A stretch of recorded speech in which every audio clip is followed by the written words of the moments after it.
salam sejahtera untuk kita semua. Perkenalkan, nama saya Veronica Febriani Nohan, biasa disapa Febi.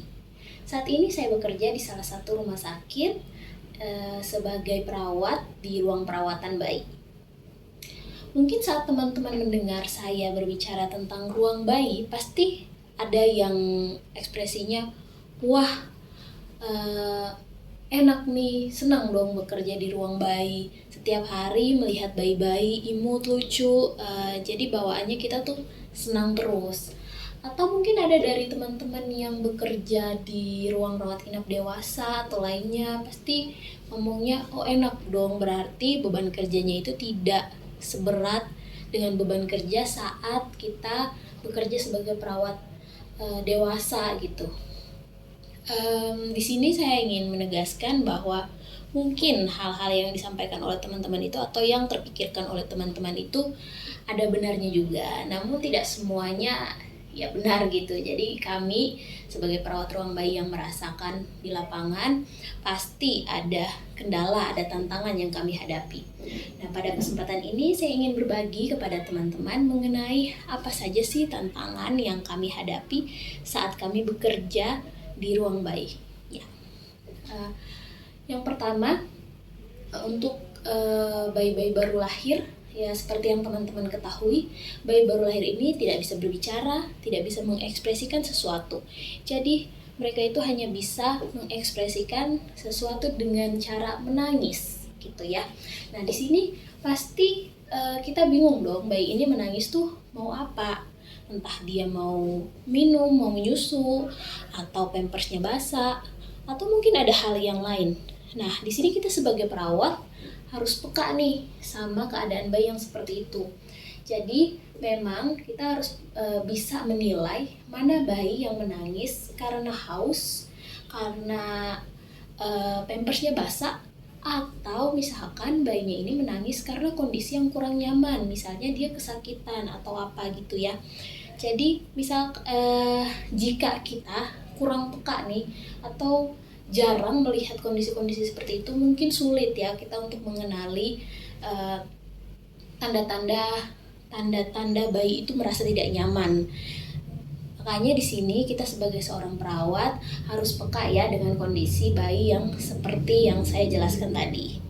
Kemudian untuk kendala yang berikutnya adalah kendala di sini saya garis bawahi untuk kendala bahasa. Kenapa? Karena rata-rata orang atau rata-rata pasien yang melahirkan di rumah sakit tempat saya bekerja itu Cina. Jadi memang bahasa mereka itu sebagian besarnya bahasanya masih menggunakan bahasa Mandarin. Untuk bahasa Inggrisnya kadang tidak terlalu fasih juga, bahasa Indonesianya apalagi gitu ya. Jadi kita sebagai perawat itu mengalami kendala komunikasi dengan pasien. Memang kita punya translator, tapi translatornya itu dia tidak standby sampai 24 jam gitu di rumah sakit. Jadi ini menjadi kendala untuk kami yang harusnya edukasinya itu bisa kami berikan saat itu. Ini menjadi terkendala nih, bisa jadi nanti atau nanti sore atau besok paginya lagi gitu baru ada translatornya. Oke. Kemudian yang berikutnya masih tentang orang tua. Kita tahu bersama kalau misalkan orang tua menyaksikan bayinya baru lahir, pasti itu excited, merasa senang, merasa gembira. Nah, saat kita memanggil orang tua yang tujuannya kita mau menjelaskan nih, ini bayinya ya Bapak, sudah terpasang belang, bayinya nanti akan direncanakan untuk tindakan selanjutnya. Namun di sini orang tuanya itu seringkali tidak fokus dengan apa yang kita sampaikan. Saking excitednya mereka sibuk foto sendiri, sibuk bercanda sama bayinya. Nah, ketika nanti akan dilakukan tindakan nih misalkan kepada bayinya, pasti itu mereka akan mempertanyakan kembali, kenapa saya tidak disampaikan, kok saya nggak tahu. Padahal sebenarnya hal itu sudah disampaikan, tapi karena orang tuanya ini lagi dalam kondisi senang atau kegirangan, ya mereka kadang mengabaikan apa yang kita edukasi ke pasiennya ya.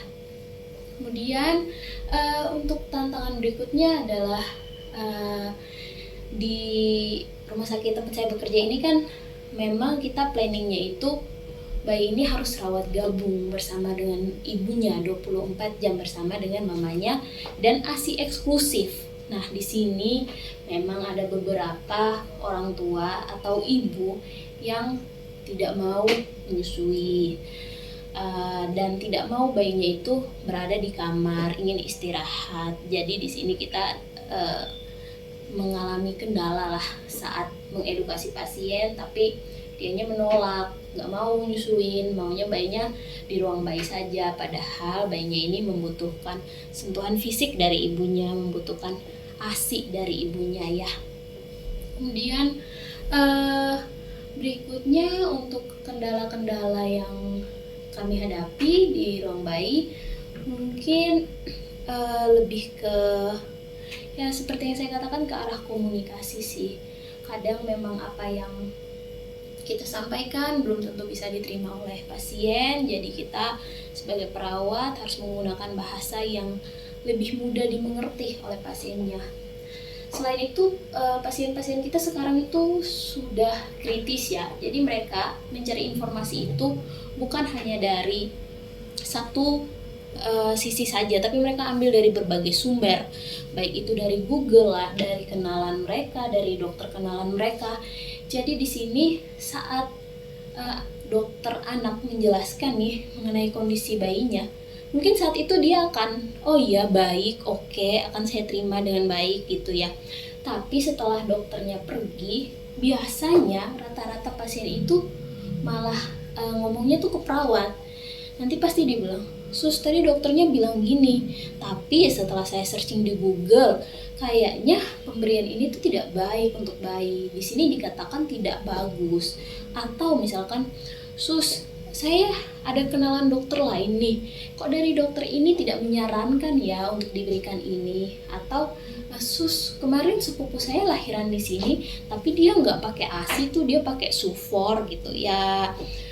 Banyaklah kayak hal-hal yang pasien ini mungkin dengan kurangnya pengetahuan, nanti ada masukan dari pihak lain ketika diberikan edukasi oleh dokter anaknya kurang puas, jadi kayak membuat perbandingan. Nah di sini jadinya kita itu mengalami kendala untuk mengambil tindakan atau langkah selanjutnya itu kayak orang tua itu berpikirnya itu jedanya masih lama, masih panjang, karena memang mereka itu sudah dipengaruhi dengan